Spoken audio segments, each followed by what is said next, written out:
It has been 2 months since Hamas's surprise attack on Israel. It has been 1 month since Israel claimed that Hamas had lost control of North Gaza. It has been 1 week since the very fragile ceasefire in Gaza collapsed and Israel and Hamas began attacking each other again. And yet, Israel does not seem to be close to its mission of completely eradicating Hamas. In the last few days, the Israeli troops on the ground have shifted their focus from the northern part of Gaza to the south. But this does not mean that the war is half done or that Hamas is half finished. 2 numbers, one given by Hamas and the other given by the Israeli army, show that the war is only reaching new levels of intensity.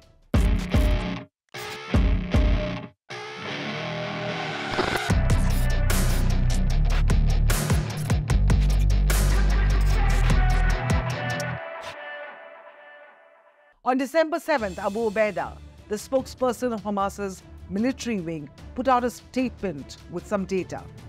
He claimed that in the previous 3 days, Hamas fighters had completely or partially destroyed 135 military vehicles of the IDF.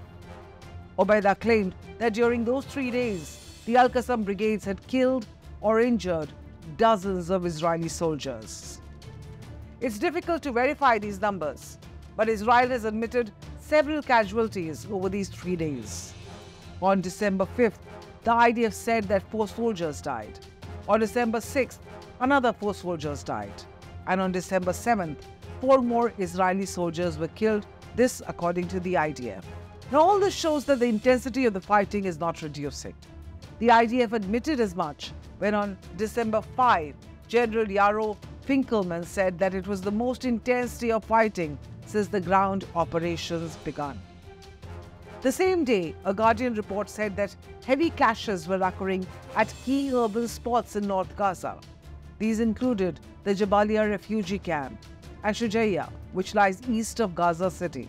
Israel military spokesperson Lieutenant Colonel Richard Hetch said that fighting in the north was close quarter and face-to-face.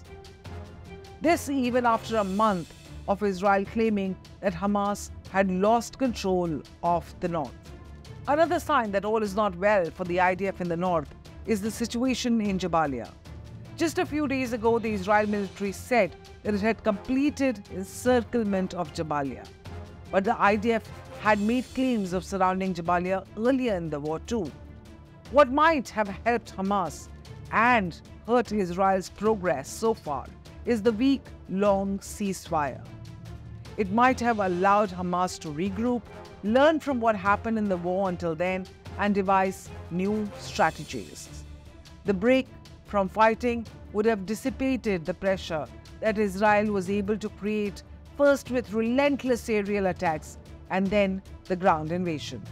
Also, Israel claims to be destroying Hamas's tunnel network, but many of Gaza's urban centers have turned from cities to complete ruins, giving Hamas fighters new places to hide and attack. While Hamas appears to have adapted, it remains to be seen whether the Israeli army is also learning from what has happened so far.